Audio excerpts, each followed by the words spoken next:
Selamat pagi Bapak dan Ibu, senang sekali di pagi yang cerah ini kita dapat berkumpul untuk belajar bersama mengenai metode Montessori. Suatu privilege bagi anak-anak ketika mempunyai orang tua pembelajar yang ikut andil dalam tumbuh kembang mereka dan memiliki keingintahuan yang tinggi untuk menerapkan metode ini juga di rumah. Di kesempatan kali ini, saya akan memaparkan beberapa hal mengenai metode Montessori. Sebelumnya, izinkan saya perkenalan diri dulu. Saya Miss Aisyah, guru dari kelas Montessori. Ada beberapa hal yang menjadi topik pembahasan kali ini, yaitu yang pertama, apa itu Montessori, lalu peran guru, lingkungan yang dipersiapkan, kebebasan dalam batasan, serta follow the child. Baik, kita mulai ya Bapak dan Ibu. Apa itu Montessori? Jadi Montessori adalah sebuah metode pembelajaran yang berpusat pada anak. Montessori ditemukan oleh Dr. Maria Montessori ketika bekerja di rumah sakit. Ia memperhatikan anak-anak di sebuah ruangan. Orang-orang sekitar melabeli anak-anak ini dengan sebutan cacat mental, karena anak-anak ini tidak tahu aturan. Mendengar hal tersebut, Dr. Maria Montessori memiliki rasa ingin tahu yang tinggi dan ia segera mengobservasi mereka secara ilmiah selama bertahun-tahun. Ternyata anak-anak ini setiap diberi makan selalu memainkan makanannya. Mereka meremas-remas biskuit, lalu remah-remahannya dipatahkan di lantai, diratakan di lantai, dimainkan ke seluruh anggota tubuhnya. Dr. Maria Montessori penasaran kenapa ya anak-anak ini konsentrasinya bisa panjang padahal hanya bermain remah-remah biskuit. Dari sini ia yakin bahwa anak adalah individu yang unik. Anak memiliki cara belajar yang berbeda dengan anak lain, punya ritme belajar yang berbeda, dan juga punya perkembangan yang berbeda. Lalu ia yakin bahwa anak-anak memiliki inner teacher yang membimbing pembelajaran dan perkembangan mereka. Tiap anak memiliki keinginan alami untuk belajar. Mereka dapat memimpin pembelajarannya sendiri dengan mengaktifkan indera selama didukung oleh lingkungan yang dipersiapkan. Dari sini ia jadi paham, ternyata sebenarnya anak-anak ini bukan anak-anak yang nakal. Mereka sedang memberdayakan indera peraba dengan memanfaatkan remahan biskuit. Di sini mereka belajar tentang sensorial. Ternyata di tempat itu, ruang gerak mereka terbatas, dan lingkungan ini tidak tepat untuk perkembangan mereka. Yang salah adalah orang-orang dewasa yang ada di sekitarnya, bahwa anak-anak ini tidak terpenuhi kebutuhan sensorinya, tidak terpenuhi kebutuhan stimulasinya, dan orang-orang di situ tidak peka tentang perkembangan anak pada saat itu. Lalu, mengapa berpusat pada anak? Ketika kita membahas tentang anak, tentu anak akan selalu ada di dalam lingkup 3 komponen, yaitu filosofi Montessori, guru, dan juga lingkungan. Pertama, kita membahas guru dulu. Peran guru itu sebagai observer dan juga fasilitator. Guru tugasnya adalah merencanakan, mengamati proses pembelajaran agar anak-anak dapat mencapai potensi terbaik mereka. Dan guru juga fokus pada pembelajaran anak-anak, bukan pada pengajarannya. Kalau dulu saat saya sekolah, dan mungkin Bapak Ibu di sini juga merasakan hal yang sama, bahwa guru perannya hanya memerintah, memberikan tugas, dan memberikan penilaian di rapot. Dari penilaian dan perankingan ini dapat mendiskriminasi tiap anak. Ketika guru menerangkan di depan kelas, guru selalu berharap bahwa anak-anak di kelas memahami dan punya pemahaman yang sama akan suatu hal yang ia terangkan. Padahal tiap anak adalah spesial, anak adalah individu yang unik, punya kecepatan belajar yang beda, dan cara belajar yang beda dari anak satu dengan anak yang lainnya. Lalu, guru juga sebagai penyedia lingkungan yang aman, menjadi role model terbaik di kelas. Anak-anak akan mencontoh dari gurunya. Guru tidak sungkan untuk bilang terima kasih, bilang tolong, bilang permisi ketika ingin lewat di depan anak-anak. Dari hal-hal tersebut, anak juga belajar tentang kehidupan. Montessori adalah cara hidup yang melihat pendidikan sebagai sarana untuk menghubungkan anak dengan dunia. Anak tidak hanya fokus pada nilai-nilai akademik, namun ia akan banyak belajar tentang kehidupan. Dan hal ini adalah yang paling krusial untuk diterapkan ke anak usia dini. Materi selanjutnya yaitu lingkungan yang dipersiapkan. Ketika kita membahas tentang lingkungan yang dipersiapkan, tentunya materi ini masuk ke dalam filosofi, yang mana selalu ada penerapan kebebasan dalam batasan. Sebelum ada kebebasan dalam batasan, tiap guru memiliki ground rules atau aturan, atau biasa juga disebut kesepakatan kelas. Kebebasan dalam batasan tidak dapat berdiri sendiri tanpa adanya aturan-aturan yang terstruktur. Dari aturan-aturan ini, anak akan tahu sampai mana sih batas boundary-nya mereka. Biasanya, ketika awal semester, guru akan membahas aturan bersama anak-anak. Tentu, di minggu-minggu awal kegiatan akan ada banyak tantangan. Namun, kebiasaan dan keteraturan akan menghasilkan proses kedisiplinan. Guru akan mengetahui kapan seorang anak siap untuk menggunakan kebebasannya secara bertanggung jawab. Bagaimana caranya? Dengan menawarkan kegiatan yang mendorong kemandirian. Contohnya, anak akan belajar membuka dan menutup pintu, belajar memasang sepatu, belajar menyapu lantai, maupun mengelap tumpahan air. Material dikelompokkan dengan tepat. Material geografi contohnya tidak bercampur dengan material bahasa agar anak dapat leluasa menggunakan dan meletakkan material pada tempatnya. Lalu pemahaman hal baik dan buruk, misalnya anak tidak berlarian di kelas, tujuannya agar tidak membahayakan dirinya dan juga temannya. Lalu memberi kebebasan dalam batasan agar terciptanya kedisiplinan dan juga keteraturan. Dapat dilihat ya Bapak dan Ibu, di gambar ini ada ruangan Montessori yang didesain secara khusus, ada meja, kursi, dan juga ada ruangan yang berisikan berbagai material yang mencangkup 5 area. Di sini anak memiliki kebebasan, ingin belajar di kursi atau duduk di lantai. Di sini juga terlihat anak yang sedang memelihara tanaman. Di dalam metode Montessori, anak juga diajarkan untuk menghargai makhluk hidup.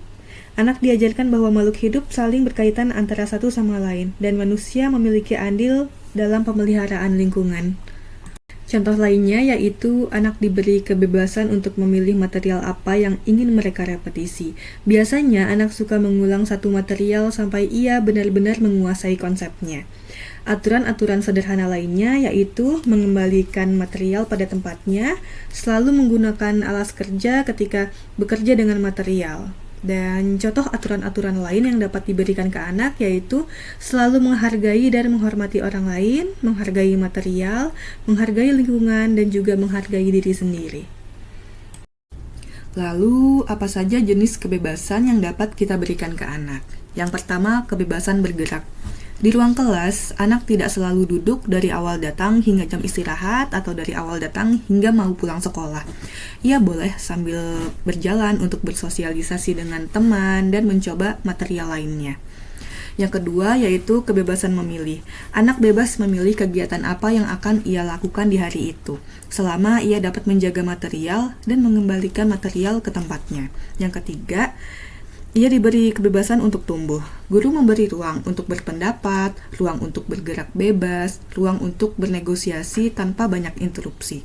Yang keempat, yaitu kebebasan merepetisi material. Anak diberi kebebasan untuk bekerja dengan material yang sama sampai mencapai potensi terbaik dirinya, atau sampai ia menemukan konsep-konsep baru dari material yang ia gunakan. Lalu, kebebasan dari bahaya. Contohnya, dari kesepakatan kelas, anak-anak setuju bahwa proses pembelajaran selalu aman. Tidak ada yang melempar material, tidak ada yang berlari, karena itu dapat membahayakan teman. Nah, kesepakatan lain adalah tanggung jawab untuk mengepel lantai jika ada tumpahan air. Lalu, kebebasan dari kompetisi. Di dalam kelas Montessori, guru tidak menilai siswa dari tingkat kecepatan belajarnya. Guru mengizinkan anak untuk bekerja dengan kecepatan masing-masing dan tidak membedakan antara satu siswa dengan siswa lainnya, sehingga terciptanya kebebasan dari tekanan, di mana anak tidak akan merasa rendah diri karena ada teman-teman yang lebih unggul di matematika. Guru tidak akan memberikan label kepada siswa karena guru senantiasa melihat anak sebagai individu yang unik dan tiap anak punya kecepatan dan cara belajar yang berbeda. Dengan kebebasan ini, anak dapat mengevaluasi tindakannya sendiri, bahkan paham konsekuensi yang ada. Dari aturan-aturan dan kebebasan dalam batasan ini, anak akan tahu kemampuan diri dan kapabilitasnya. Setelah ada ground rules atau kesepakatan kelas, dan terciptanya kebebasan dalam batasan, anak akan terbiasa dengan keteraturan.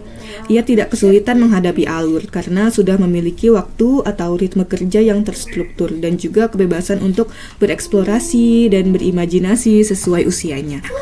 Lingkungan mempersiapkan anak untuk berkembang tanpa bantuan terus-menerus oleh orang dewasa. Dari kebiasaan-kebiasaan ini akan mendukung kemandirian, leadership, dan rasa percaya diri. Anak akan tumbuh dengan baik dalam keteraturan. Ini ada kutipan dari Dr. Maria Montessori. Ia percaya bahwa misi kita adalah menyediakan lingkungan yang terbaik. Jadi tiap anak dapat meraih potensi terbaik mereka. Sekarang kita masuk ke materi perbedaan ruang kelas konvensional dan ruang kelas Montessori. Kalau yang di sebelah kiri ini, seperti yang kita udah ketahui ya, Bapak dan Ibu, mungkin kita waktu SD, SMP, SMA, sekolah dulu itu, ruang duduknya seperti ini, disusun berdempet-dempet, lorongnya sangat kecil sekali, bahkan kita kalau lewat di tengah-tengahnya susah ya bisa bergantian dengan teman-teman lain.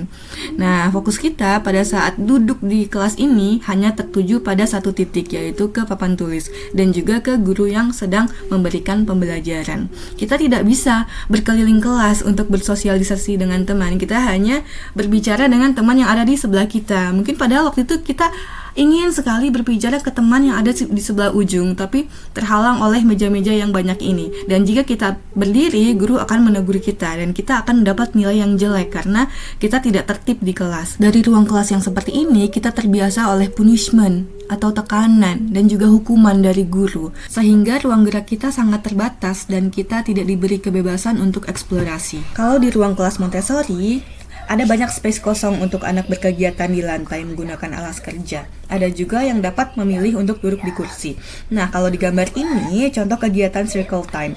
Anak membuat lingkaran dan biasanya guru membuat permainan dan ice breaking, sehingga anak bersemangat berkegiatan di kelas. Di sini tempat anak banyak bertanya, banyak mengungkapkan pendapat mereka, tanpa takut mendapat hukuman karena mereka sudah paham, guru tidak akan menyakiti mereka. Kelas ini adalah tempat yang sangat nyaman dan aman untuk mereka karena mereka sudah paham bahwa guru selalu bersikap adil dan tidak akan menjudge atau melabelin mereka dengan perkataan yang kurang baik. Contoh lainnya yaitu di kelas Montessori selalu menerapkan konsep dari konkret ke abstrak. Contohnya adalah ini, ada area matematika, numbers and counters.